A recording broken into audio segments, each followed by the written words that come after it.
My name's Jess. I've always been the kind who gets things done on her own. By the time I was 33, I was deep into my career, not even thinking about settling down, despite the occasional admirer. But, as they say, life happens when you're busy making other plans. It was a regular Wednesday evening, and I was about to head home from work when my car decided it had other ideas. There I was, stranded in the office parking lot, hood up, hands on my hips, cursing under my breath at the smoking engine. That's when Tom walked over. I noticed him a few times around the lot. He worked in another part of the building. Tall, with a kind of quiet confidence about him, he had that look that said he could handle just about anything.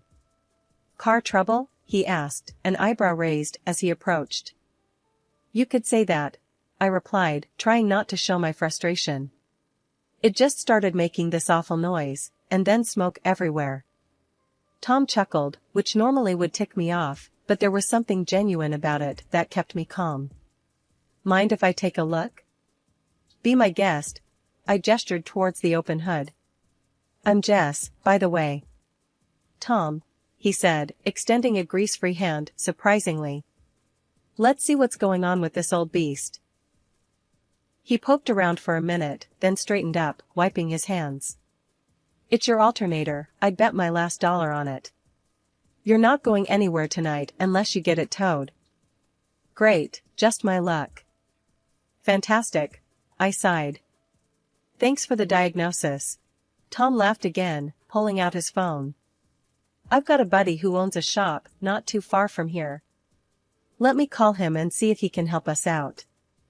While he talked on the phone, I couldn't help but notice how easy it was to just stand there with him. It wasn't like me to feel comfortable with a stranger so quickly. "All right, he can tow your car tonight, and he'll look at it first thing tomorrow. I can give you a lift home if you need," Tom offered after he hung up. I hesitated for a moment. Mom always said not to get in cars with strangers, but then again, I wasn't exactly a kid anymore. "Sure, that'd be great. Thanks, Tom."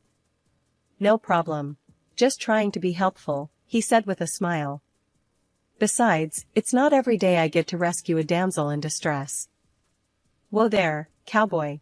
I shot back playfully, "I'm no damsel, and I'm not in distress. I just have a stubborn car." "Noted." Tom grinned as we walked to his car. Stubborn car, tough owner. The drive was short but filled with easy conversation. We talked about work, our favorite places to eat around town, and some of the crazy experiences we had at our jobs. It was refreshing to talk to someone so normal. When he dropped me off at my apartment, he handed me a business card. "In case you need a ride to the shop tomorrow, or if your car gives you more grief." I took the card, a small smile playing on my lips. "Thanks, Tom. Maybe I'll call you, and not just for car troubles." He winked as he drove off, leaving me there with a weird feeling in my stomach. Excitement? Maybe. For the first time in a long while, I was actually looking forward to what tomorrow might bring. After Tom and I met, things moved pretty fast in a good way. He was open right from the start, which I respected a lot. But as we got closer, he started to share more about his family dynamics, and it wasn't the pretty picture I was used to growing up with. Tom's older brother, Mike, had always been the golden boy in the eyes of their parents, especially their mom, Linda. According to Tom, Linda doted on Mike, always talking him up as the smartest and most successful. Mike got more attention, more praise, and yeah, more of everything else too. Tom seemed to have made his peace with being the second fiddle, but for someone like me, who came from a family where love and fairness were a big deal, it was hard to swallow. I remember telling Tom, "It's not right, you know. You're just as great as anyone, Mike included." Tom just shrugged, a little uncomfortable. "That's just how it is, Jess. I've dealt with it. Let's not make waves, okay?" The first time I met Linda, it was clear she wasn't thrilled about me. It wasn't anything she said outright, it was more the way she talked about Mike in front of us, barely acknowledging Tom's achievements. "Mike just got promoted again. Can you believe it? We're so proud," she'd gush, while Tom just nodded along. Despite all that, I still tried to make a connection, but it felt like hitting a brick wall. Eventually, I realized maybe Tom and I were better off without trying so hard to win them over. 2 years down the line, Tom and I decided to tie the knot. It wasn't a big affair, just something small, with a few close friends and family. Mike, surprisingly, was genuinely happy for us, which was more than I could say for Linda and her husband. They showed up, sure, but there wasn't much joy in their congratulations. At the reception, I caught Linda boasting to another relative about Mike's latest business venture, loud enough for nearby tables to hear. I was mingling nearby with some of our friends when Tom caught my eye, a look of resignation on his face. I walked over to him, squeezing his hand. "Hey, let them talk about whatever. Today's about us, right?" I whispered. "Right," Tom nodded, giving me a small smile. "Thanks for putting up with all this, Jess." When Mike and his wife welcomed their first child, a boy, the entire family went all out. I mean, it was like a royal celebration. Linda threw a huge bash, balloons, cake, the works. Her social media was on fire with photos and posts about being the world's happiest grandma. The love and pride she poured into that event were obvious to anyone who saw it. A year later, Tom and I had our little Emily, and the contrast in Linda's reaction couldn't have been starker. There was no big party, no social media fanfare. Honestly, it stung more than I thought it would. When Linda called to congratulate us, her voice carried that formal tone reserved for acquaintances, not family. "Congratulations, Jess, Tom. A girl, that's nice," she'd said, her enthusiasm as flat as a pancake. "Thanks, Linda. We're really excited." I tried to keep my voice bright, but it was hard. "That's wonderful. Let me know when you have the baptism planned, I'll make sure to clear my schedule," she replied, and that was pretty much it. At Emily's baptism, the disparity became even more obvious. Linda came, of course, she's the grandma after all, but her whole demeanor was so offhand it might as well have been another Sunday service for her. While we were setting up the hall for the small gathering after the ceremony, I overheard Linda talking to one of her friends. "Oh, Mike's boy is just starting to walk. It's incredible how quickly he's picking it up. We think he'll be quite the athlete." Feeling a bit irked, I walked over to Tom, who was arranging chairs and didn't seem to notice his mother's gushing about his nephew. "Tom, doesn't it bother you? The way your mom is all over your nephew and just here for Emily?" Tom looked up, a slight frown creasing his brow.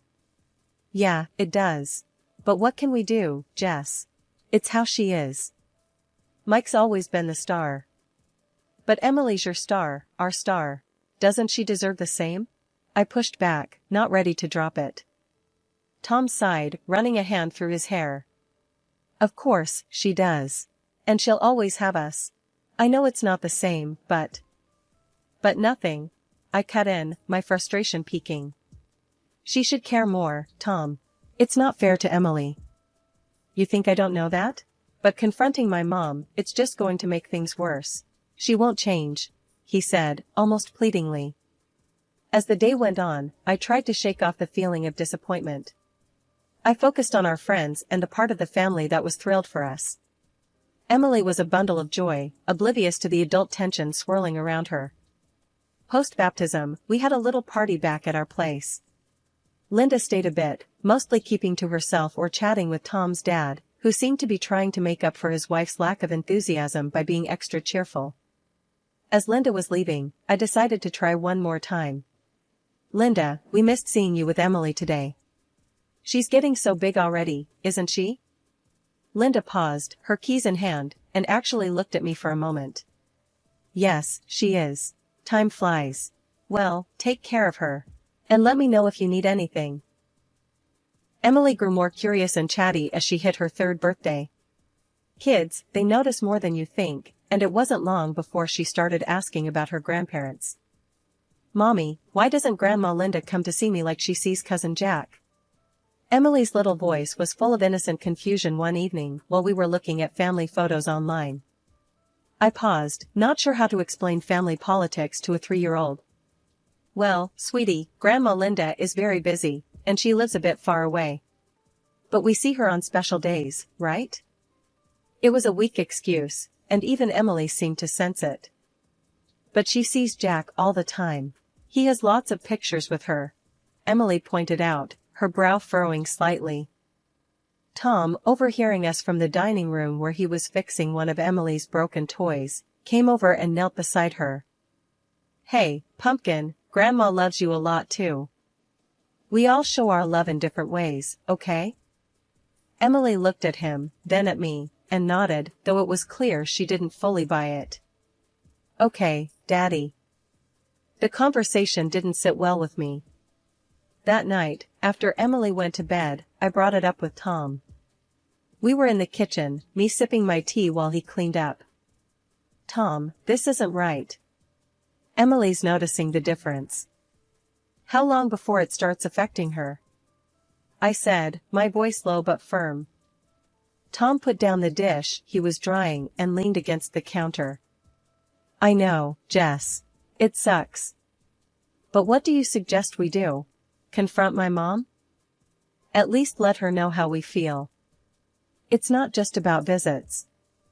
It's the way she's being treated compared to Jack. It could hurt her, growing up feeling less loved. I argued, feeling my frustration rise. Tom sighed heavily. I'll talk to her. I'm not expecting miracles, but maybe if she realizes it's affecting Emily. Thank you, I said, feeling a mix of relief and dread. A few days later, Tom and I decided to visit Linda without Emily. We arrived at her house, and after some initial small talk, Tom steered the conversation to what was on our minds. Mom, we need to talk about something important, Tom began, his tone more serious than usual. Linda looked between us, her expression cautious. What's wrong? Is it Emily? It's about Emily, and you, Tom continued. She's been asking why you don't visit her, like you do Jack. It's starting to affect her. Linda stiffened, her face tightening. I see all my grandchildren when I can. You know how busy I am. But Mom, it's not just about time. It's about how differently you treat them.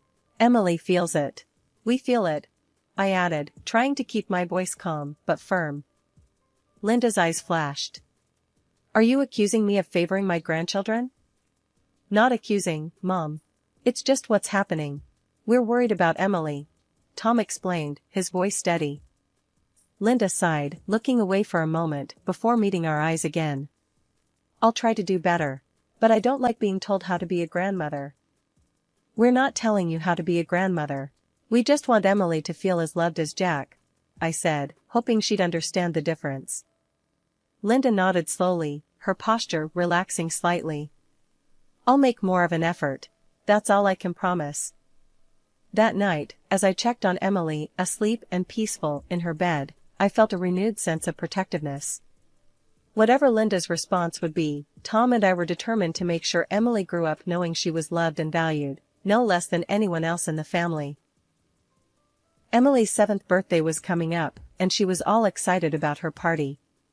The house was decorated with balloons and streamers, and Emily was buzzing around in her favorite princess costume. Guests started arriving, and the kids were having a blast. I kept an eye on the door, waiting for Linda and George. They finally showed up, about half an hour late. Linda had a small, somewhat dusty-looking gift bag in her hand. Emily ran up to them, excited. Grandma, Grandpa, she squealed, hugging George tightly. Happy birthday, sweetheart, George said, hugging her back. Linda handed Emily the gift bag with a tight smile. Here you are, dear. Happy birthday, she said, her voice lacking warmth.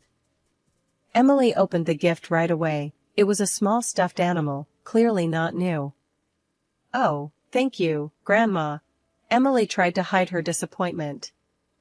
I caught Tom's eye, and he frowned slightly. We both saw the letdown on Emily's face. I was about to say something when Carly, my friend, who'd overheard some guests talking, pulled me aside. Jess, did you hear about Linda's gift to Jack last week? A whole space-themed party with a professional telescope and all. And Emily gets that? Carly nodded towards the stuffed animal. I clenched my fists, feeling my face heat up. I can't believe this. Every time, Carly. It's like she does it on purpose. The party continued with lots of guests and relatives mingling and enjoying the day. Suddenly, I noticed Emily wasn't around. I found her crying in one of the rooms. Sweetie, what happened? I asked, kneeling beside her. Mommy, Cousin Jack said I'm a second-class person and I need to wash up before I can play with him, she sobbed, wiping her tears with the back of her hand. I felt a surge of anger. He said what? I stood up, stormed into the living room, and pulled Tom aside. Tom, Jack is bullying Emily. He just told her she's second class. Tom's face turned red with anger. What? I'll sort this out.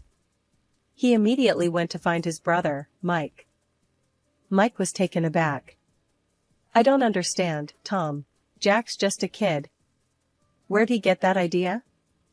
Nearby, Jack, unaware of the grown-up tensions, casually mentioned, Grandma said not to play with Emily. She told me. Silence fell over the room.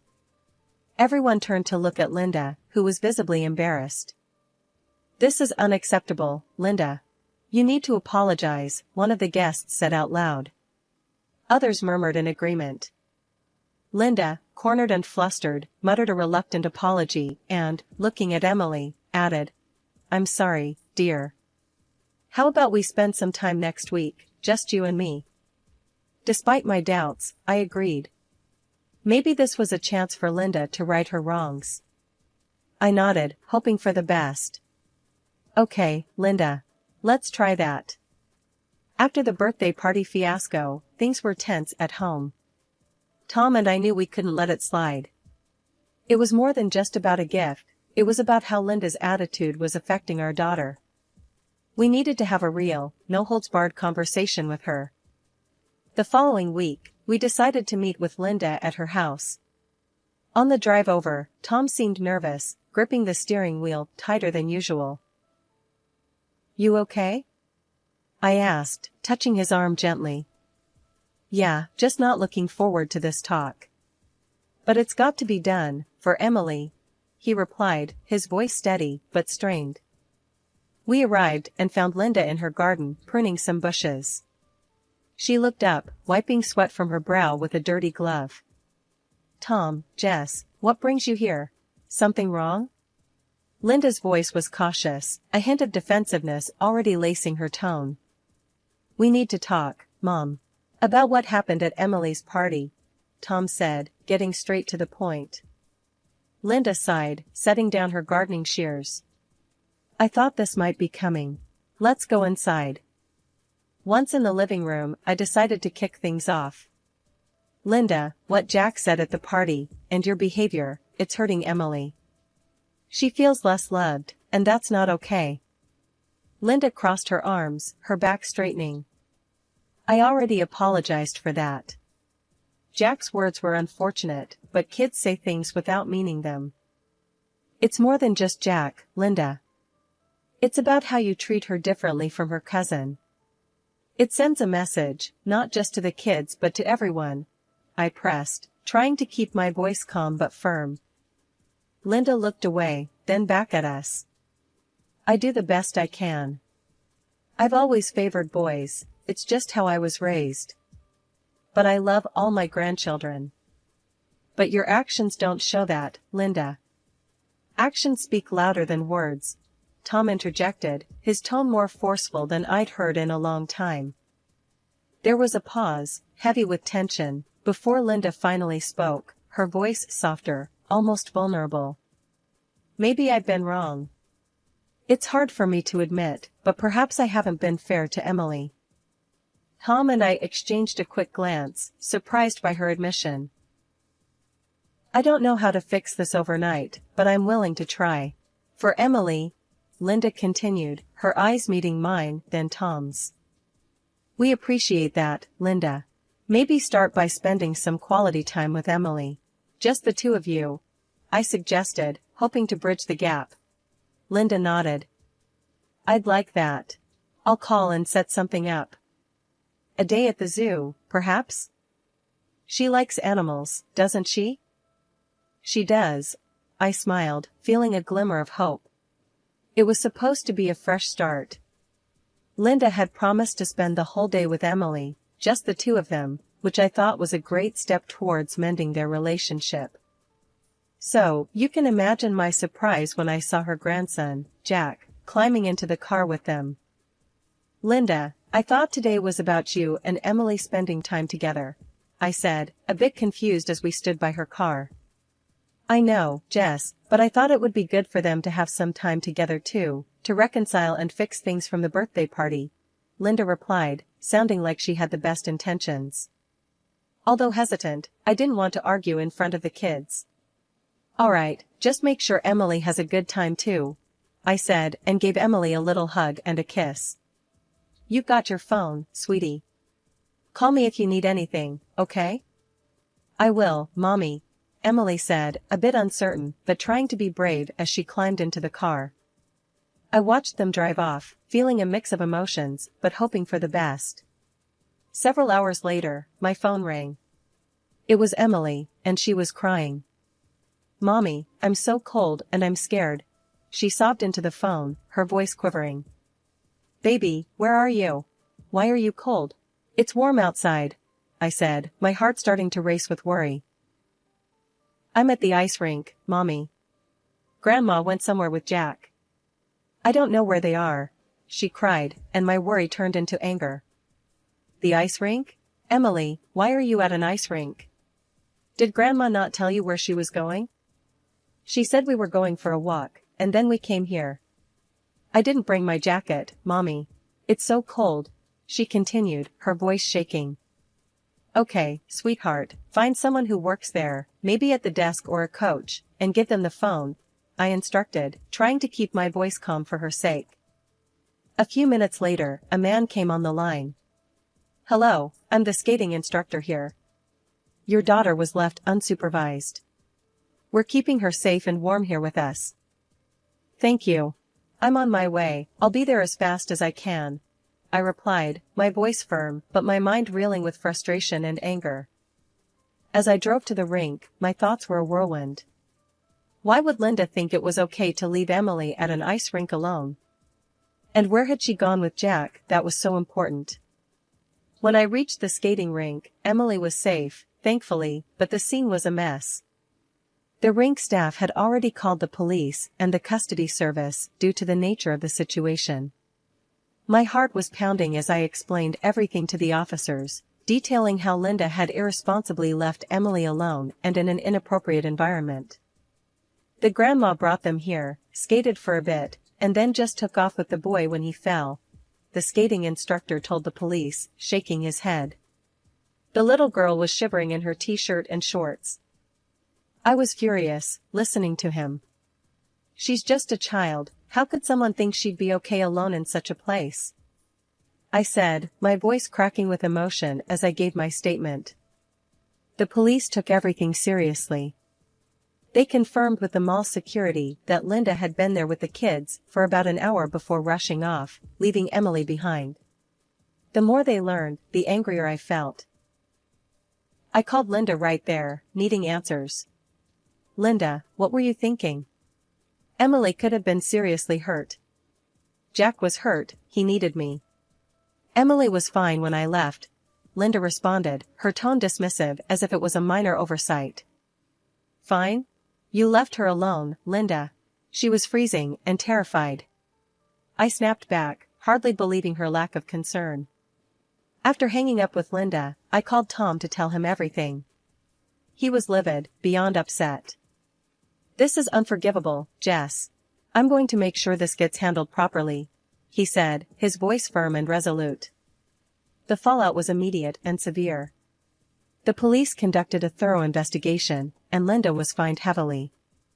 Due to the circumstances, she was also barred from any unsupervised visits with Emily. When Tom's brother, Mike, heard about what had happened, he and his wife were appalled and pulled back from Linda, condemning her actions outright. Tom's dad, George, also got involved, upset about the entire situation. "I'm sorry, Tom.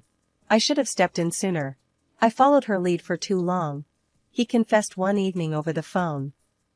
He even mentioned that this strain had pushed him to consider a divorce, unable to align with Linda's actions and attitudes any longer. It seemed the whole family dynamic was unraveling because of this incident. Through all this, my resolve only strengthened. Watching how everything unfolded made it clear to me that as a parent, my first and most important job was to protect Emily. I promised myself and her that I'd always be her advocate and shield, no matter what.